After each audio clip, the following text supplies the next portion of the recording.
Folks, March Madness is up and running in terms of conference tournaments. Of course, the NCAA tournament comes up next week, and who better to start talking about what transpires this month? Going to my roots, per se, I am here, one of my old Bucky's fifth quarter mates.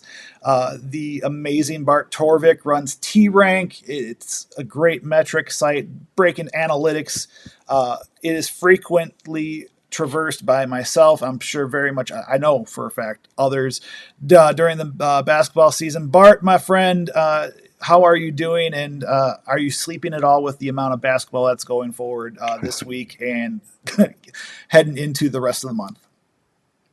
Well, I'm sleeping less, that's for sure, especially this week with some late night conference tournament games going on. I think St. Mary's and Santa Clara, which I watched, that one ended at about 1:30 in the morning here in the Central Time. So, but it's fun. It's all good, and I'm enjoying it.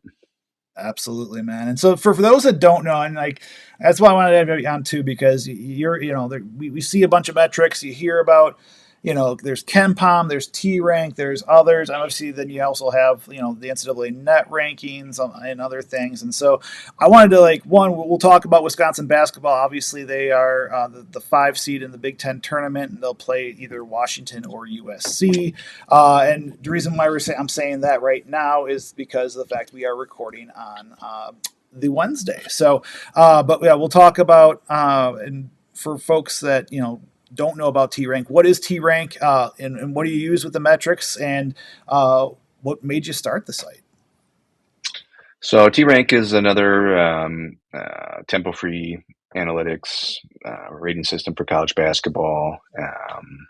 Kind of, it's like KenPom, like some of the others. Basically, it's about adjusted offensive and defensive efficiency, um, with a few little quirks added. And I guess like one of the in my site, you can just kind of play around with the numbers a little bit more. You can look at like last 10 games or whatever, conference only, these kinds of things. And so that's kind of the one of the unique aspects of my site is it just kind of gives you the power, which you must use responsibly to sort of slice and dice the data a little bit.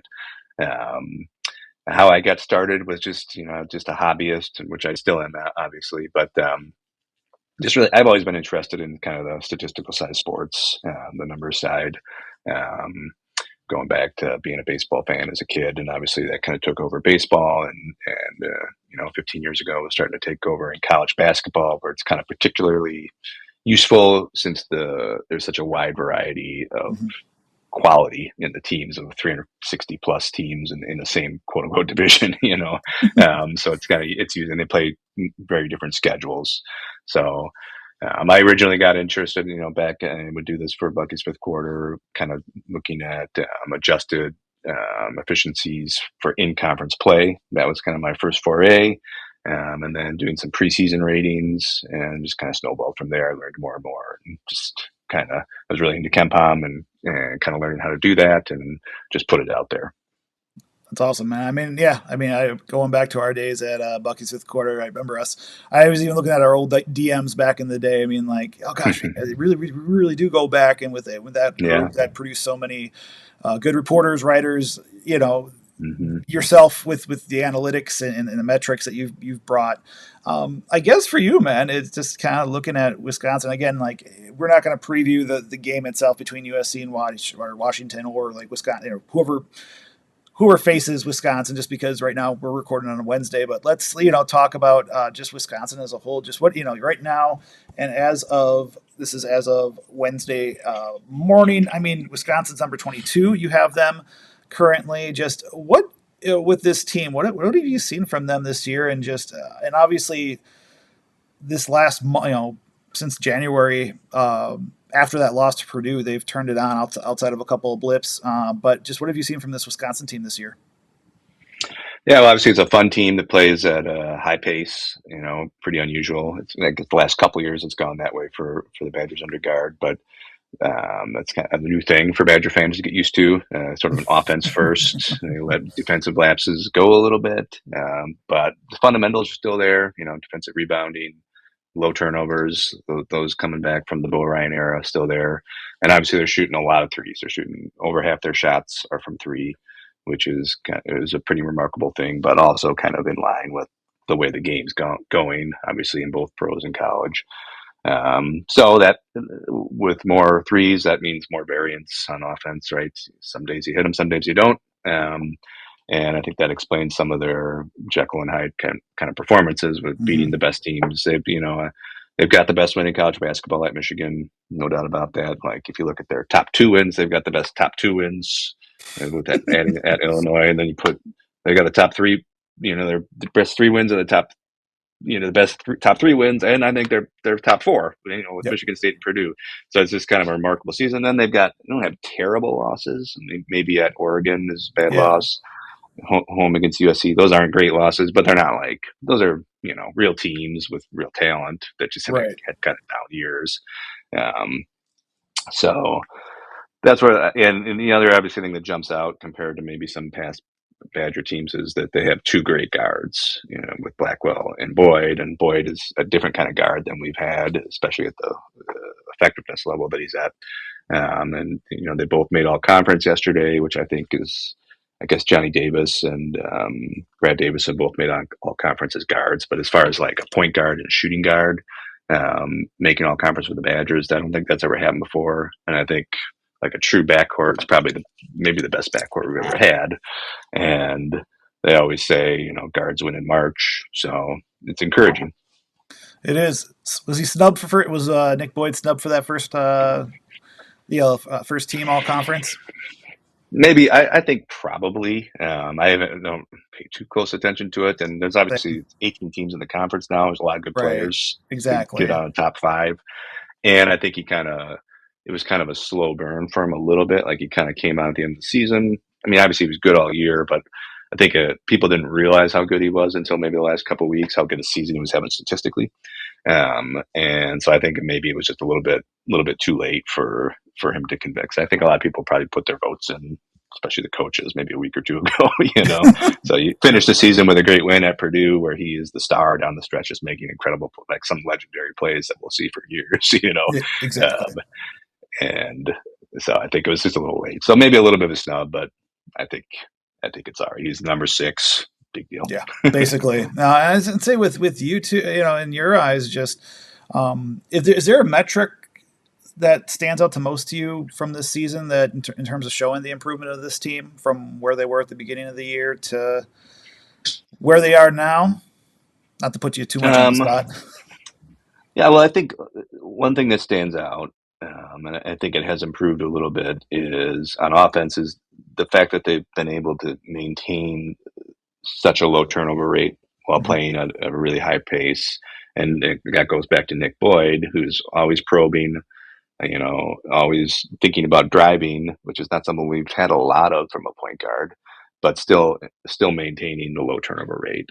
And that has gotten a little bit better. And then obviously, I think they have just become a decent defensive team.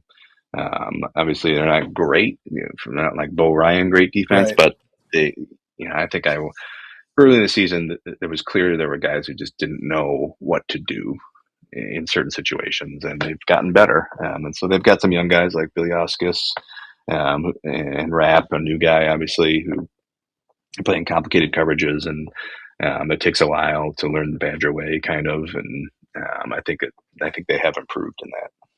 And say for you too, it's uh, what do you think? And like I've been on radio hits. I've done a weekly radio spot for Civic Media and other and also whenever other radio stations need me, and just like kind of like throughout this year, it's kind of been like you talked about like the kind of, I don't know if I want to say volatility, but like you talk Jekyll and Hyde, it's like when they're making their shots, they can beat anybody. And like when you have Rapp and Billy Oskus go off for the points they did at Purdue, and then you have Blackwell and Boyd having that ability to hit from deep, but also, I mean, you talk about driving to the lane, like Nick.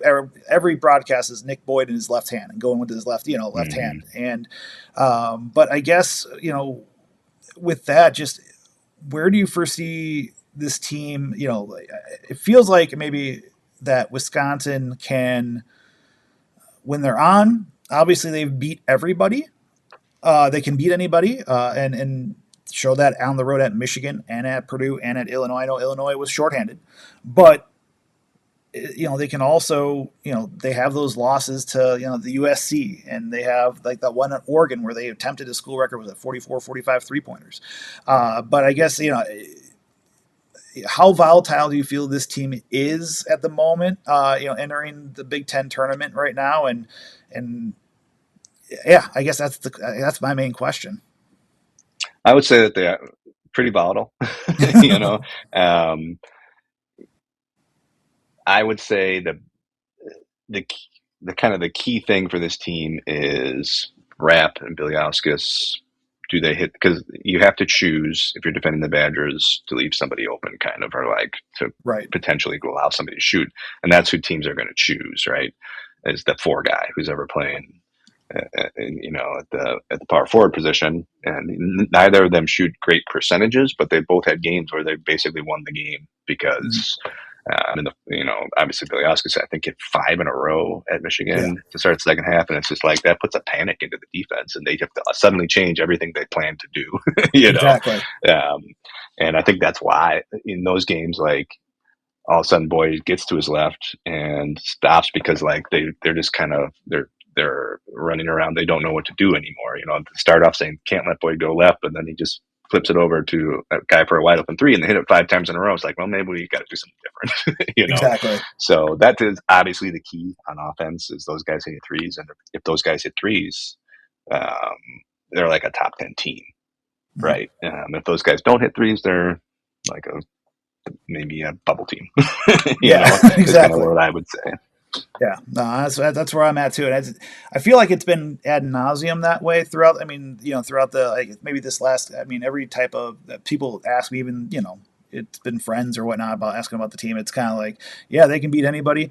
They could lose to a good few people too when it comes to what's happened there. I guess for you, where do you? I mean, in looking at this tournament, I'm looking off to the side here. Sorry, folks, for this is great podcasting or video casting here. But I mean, winner would go on to face Illinois, and then the winner could face either Michigan or Ohio State, Maryland or Iowa. So looking forward, kind of going forward that way. But for you, just where do you feel Wisconsin could be seated for this? In terms of the NCAA tournament. And for those that don't know, just how much do you think winning maybe up till Saturday, or if they win Thursday, how much does that mean?